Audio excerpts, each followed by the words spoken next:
Cassandra Burks, chairwoman of our culture committee. And I'm also running in District 64 for a Georgia State House rep.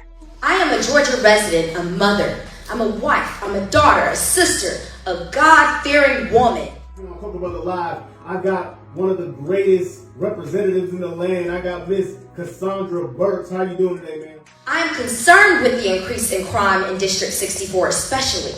I am concerned that the local officials are constantly being indicted. I am concerned with the rising taxes and concerned with political parties influencing hate and racism amongst members of my community. And we're funding every other country right now when the people in our own country are starving, are sick, and are homeless. Walmart's shutting down left and right, Route 21s, and a lot of different stores are going out of business. And these are the big corporations. So when the big corporations are going out of business, can you only imagine what the small businesses are feeling, what the people who are below poverty levels are feeling and experiencing? There are a lot of people who don't want to fight in this fight. Many refuse to vote or to get involved. Many do vote and still feel like it doesn't even matter. Hey, so tell me this, you got a lot going on, elections is coming up real soon. How do you feel about how everything's going for your campaign? I believe that the more we make political candidacy about brotherhood and sisterhood, about fraternity and sorority, about organization and institution, we take away from our citizens, from our Georgia residents. I think that my campaign is going good. I know that my first-time political candidates create long lists of career experiences, believing that it gives them a one-up on their opponent. However, the truth is that when these candidates get into office, they are still entry-level, most of them. I want to, express a disappreciation for those comments or rhetoric of encouraging people who think like me, vote like me, to vote against me. When we make politics a home for the elite, and we kick out the working man and everyday woman whose money and properties are good enough to fund our politicians' personal lifestyles, but who are not high up enough in social status to even be considered good enough to make decisions for their own household and the communities that they pay taxes to, we are creating a hierarchy of classmanship. So what they see are people misrepresenting a party, and that makes them feel ill towards that party. It makes them not want to, vote that way. And sometimes I think our politicians actually like it this way. Our voters don't understand the politics that's going on behind closed doors. They don't understand that. Okay, so one of the tough issues I know going around now are the rising in the economy and the prices everywhere. What are you going to do to help ease that burden on the people of Georgia? Okay.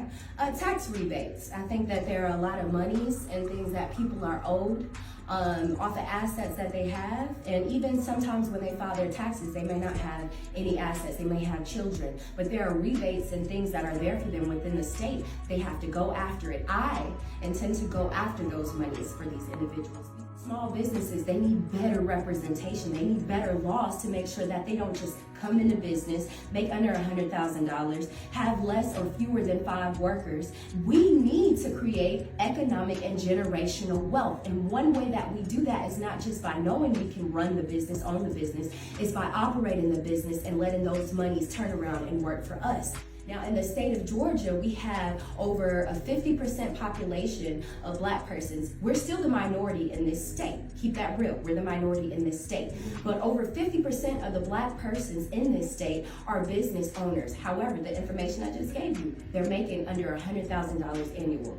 They have fewer than 5 employees. They're not able to sustain. A lot of them are business owners and don't even own the property that they're running their businesses out of. And younger boys will look up to you. They will want to be like you. So if you don't believe that you're somebody, they won't believe it either. So I need us to all together, I am somebody. All right, let's go. I am somebody. I am somebody. I am somebody. I am somebody. I am somebody. Look at your neighbor and say, you are somebody. So one thing that we have to do, and especially for the Black community, if we want to create that generational wealth that the Latinas have, Chinese, whites, all these people, we have to instill the need to shop with each other. Have different organizations, nonprofits, foundations coming together so that way we can bring this to the community. And I think it's important. It's something that if we continue, we can take the power, the economy, the commerce back into our own hands in this county. Wow. Wow. You said a lot right there. I'm amazed of your breadth of knowledge and how you're so passionate about bringing families together. What I intend to do is start a foundation, okay? Nonprofits are everything. They really are.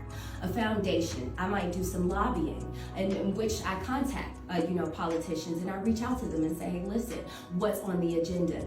And then I also want to encourage other people to do it. I want to train our youth to do it, because after, whether I win or lose 4 years, 5 years, whatever, there's going to be another person, maybe a young woman just like me now, and she's going to see things going on and she's going to feel moved to get involved. This education is what's going to continue to help us flourish. And like you said, if you don't win, I have to realize that I can't convince anyone to think like me. My job is not to convince them to think like me. I'm centrally focused on us as a community. This, for me, it's not about black or white. It's not about, your religion.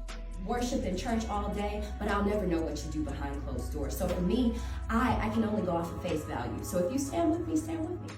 I hope consecutively someone will continue on the movement, just as Martin Luther King had a movement, and we believe we're continuing it on to today. Okay, that's good. I like that. Find out what's going on in economics, find out what's going on in politics. Don't often be dissuaded by the politics when you're going to vote. People will say things about this person, that person, and this person. Life changes you, experience changes you.